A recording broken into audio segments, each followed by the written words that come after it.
প্রিয় শিক্ষার্থী, আশা করি সবাই ভালো আছো। আজকে 13 দাগের গ নম্বর অঙ্ক সমাধান করব। দুইটি রাশিকে বর্গের অন্তররূপে প্রকাশ করার সহজ যে উপায়টা আছে সেটা তোমাদেরকে শেখাবো। দেখো, এবির একটা সূত্র আছে। এবির সূত্রটা কি? a plus B by two whole square minus A minus B by two whole square. এই সূত্র দিয়ে দুইটা রাশির বর্গের অন্তররূপে আমি প্রকাশ করব। সবাই সাথে থেকো।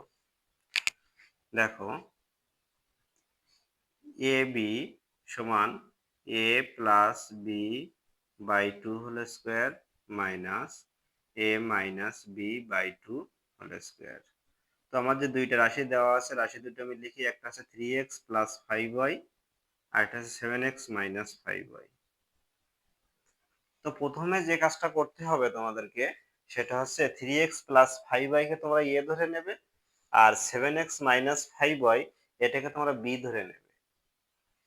দেখো তো, 3x প্লাস 5y এটা আছে এ, প্লাস এটা আছে B, 7x minus 5y by two এই যে হোল স্কোয়ার। তার মানে A plus B by two whole square. এই যে সূত্রে যে minus, minus A minus B, A সমান আছে 3x plus 5y minus B, তার মানে মাইনাস দিয়ে গুণ করে দেবো। মাইনাস 7x মাইনাসে প্লাস 5y বাই টু এই যে whole square.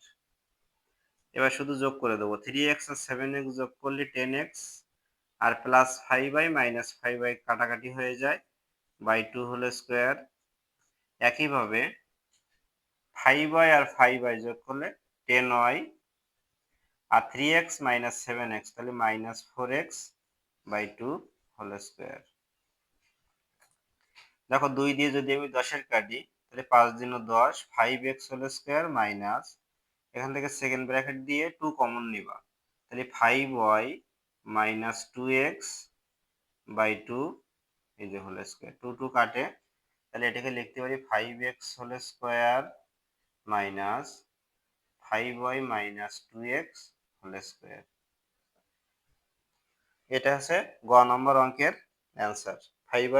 5x whole square minus 5y minus 2x whole square, এটা হচ্ছে গ দাগের অ্যান্সার। তো ভিডিওটা যদি ভালো লাগে তাহলে অবশ্যই তোমরা বেশি বেশি করে লাইক, কমেন্ট আর শেয়ার দিয়ে আমাদের সাথে থাকবে।